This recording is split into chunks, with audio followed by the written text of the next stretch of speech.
to one and all, to our virtual training on personal effectiveness to become an EHS leader of choice. Let me move further on the agenda of this program.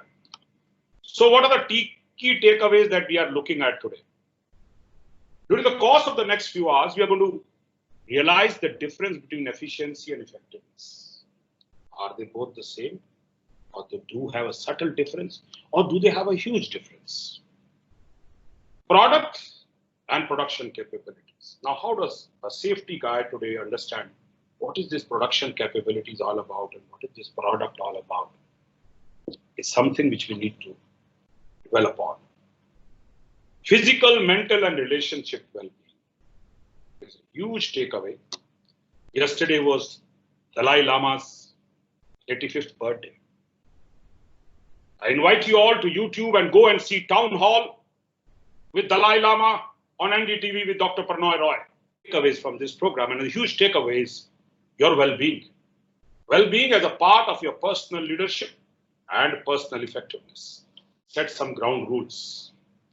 Now, typical of an army officer to talk of ground rules. We have had them earlier. Govind. Virtual sessions have their own challenge. So believe you me, what you require the most for the next 2 hours is virtual patience. It's a two-way journey. You have to have patience with me, and I have to have patience with you. The story, Dr. Mani, is about 3 things. It's about this farmer, it's about this hen, and it's about this golden eggs. You just said the story in... Hello. Yeah, Govind, go ahead. Yeah, in the quest of getting maximum production in one go, he lost the complete production capability. Oh, fantastic. You are absolutely... I have a thing because the moment this hen started giving him golden eggs, yes, I think this is something, it is out of the hat, which he never thought of that I'm going to get a golden eggs. Oh. And I think his mind has become vicious mind, whereby his greediness has made him to cut her and thought that she will have so many eggs, so I can become overnight, this type of attitude, that greediness can take you to, to the disaster. So now, here is a thought for you to think about. If you were the farmer who had a hen that laid the golden eggs, what would have you done? Your thoughts, please. Yeah, anybody? Now just imagine, step into that farmer's shoes.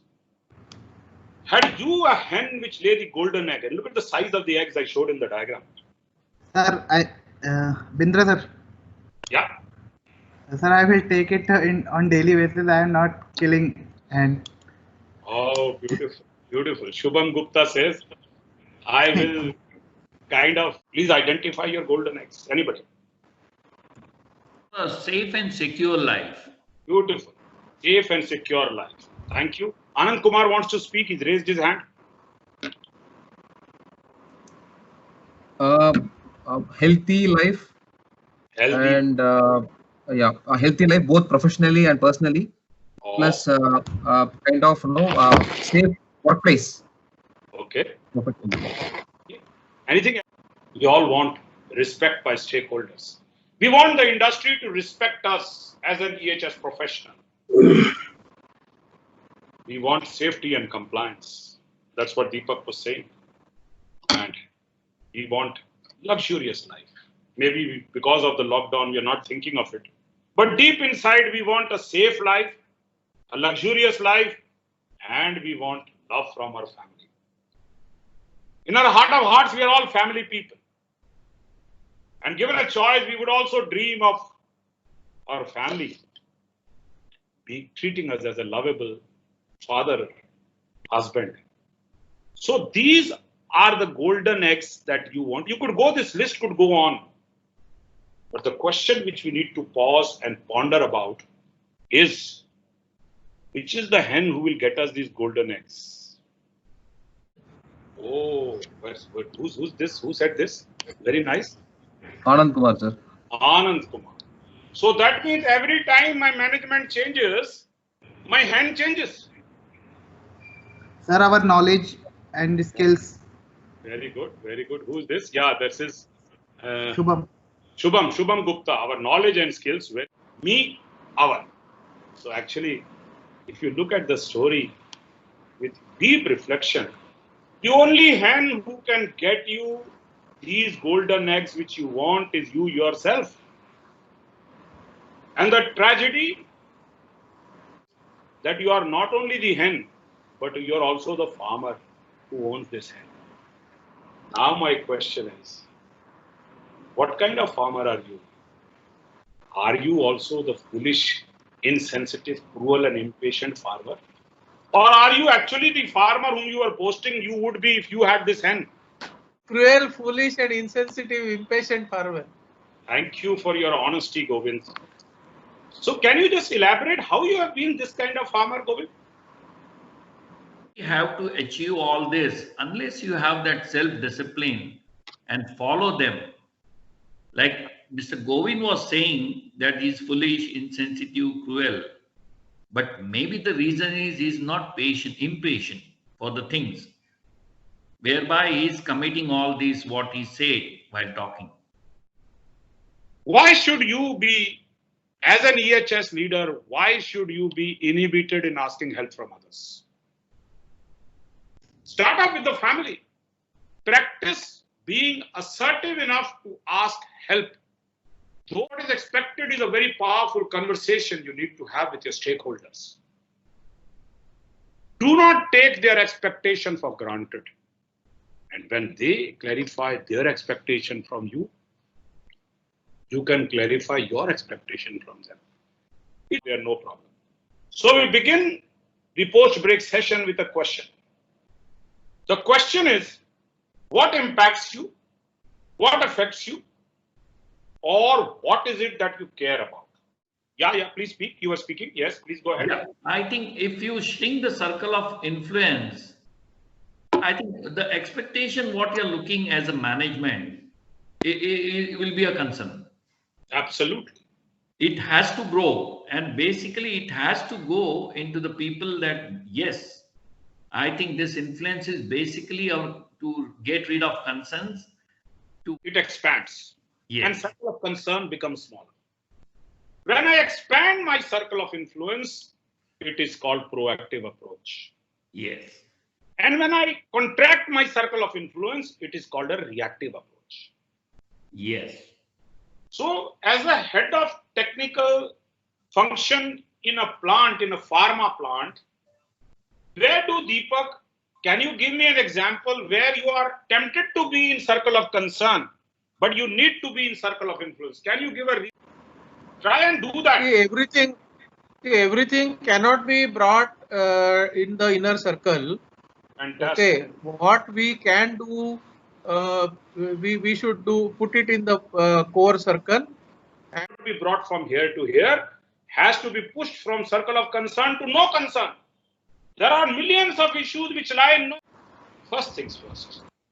What is it all about prioritization, which is commonly called time management? What should be done first and what should be done later?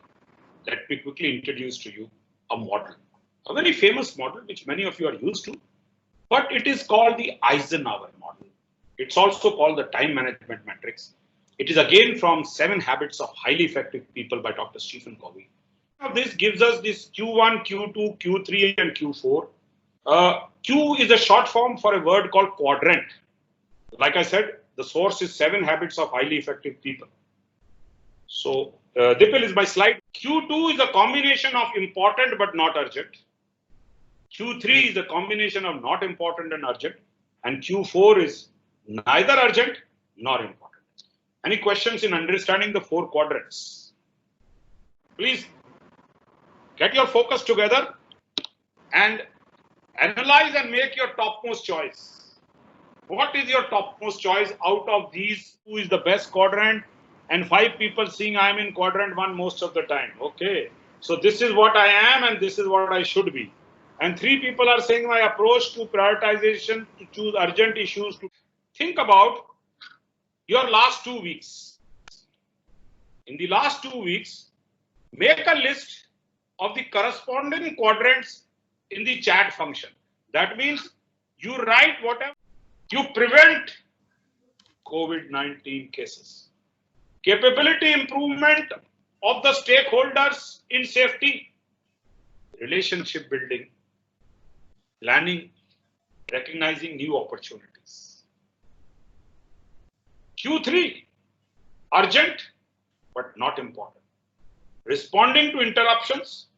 Some not urgent and not important. Trivia. These are issues which have no result. Forward email. Name of the 4 quadrants I will give you. Quadrant 1 is called crisis or firefighting. Quadrant 2 is called prevention/planning. Quadrant 3 is called OPP, other people's priorities. My boss's priority, my stakeholders' priority, my family's priority. And last one is called time wasters. And traveling. Anand, why are you traveling it to? Is it a planned activity or is it an unplanned activity? It's no, I think it's not important. It may be either planned or unplanned. No. I will help you understand. Yeah. My question is it a planned activity or is it an unplanned activity? Your travel. It's a planned activity, sir. If it's a planned activity, then it is Q2. Okay. Okay. Where should I be most of the time? Yes, what do you say? And where am I most of the time? Your chat has showed that you are most of the time here. I would say the outcome of the result. Absolutely. So the outcome would be, important issue would have a greater impact. Yeah. Or the urgent issue would have a greater Based impact. on importance. Absolutely. So most of us are urgency driven. In your industry, the director says action, but actually the director doesn't say action. He says light, sound, camera, roll, action. But Anand says forget light, camera, action. Thank God he didn't say, director says cut. When quadrant 2 expands, then quadrant 1 reduces. And you develop the confidence to handle other people's priorities. Your boss's priority, he interrupts you. The stakeholder's priority, he interrupts you. You will be able to say no. Develop, do, and delegate. When you have to say no, it doesn't mean you say blunt no. If you are in each quadrant, that is the result. If you are too much in Q1, which most of you are heading for stress and burnout. But if you are into sweating, like we said in the NDA, the cradle of leadership, you get growth, you get work-life balance, you get self-discipline, you have control of your future, and you have happiness. So 3 constants are principles, change, and choice. Principles are set by the universe, by the Kayanat. The sun will rise from the east and set in the west. Change is a changing panorama of life, like the changing clouds on the sky. Most powerful thing for you is a choice. Do you want to remain a wandering generality, or do you want to become a meaningful specialist? Choice is yours, friends. So go back and become a leader of choice. That program, action plan. You be prepared to color your hands in a different color. We invite your questions and Dipin to help me out with this in terms of our questions. So we are there with you. First of all, let me remind you, post-program, you got the inventory, that dipstick to be done by your manager 2 months from now or 6 weeks from now. You got to appoint a buddy learning partner from this group or otherwise, who will you have discussion with. Third option is Neera Bindra's coaching session. You can approach her by giving a mail to Dipil, get her coordinates. And lastly, I would also request Dipil to put on chat the YouTube connect of Neera's video in Hindi. Neera has got a beautiful video, many years, will keep doing magic in your life and my life.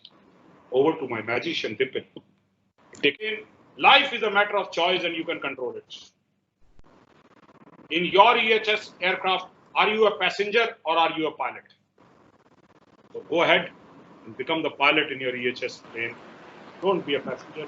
These thoughts. I thank you all. Thank Vipul, thank Gansacha, and thank Dr. Mani, thank Deepak, everybody who's been here. Namaskar. Good luck. Have a good day. And go ahead with. Thank you. Bye-bye. Good day, sir. Thank you very much, Colonel Bindra. It was indeed wonderful. Thank you very much, one and all, for your active participation. Until we connect again, stay engaged, stay healthy, and stay safe. Goodbye. Namaste.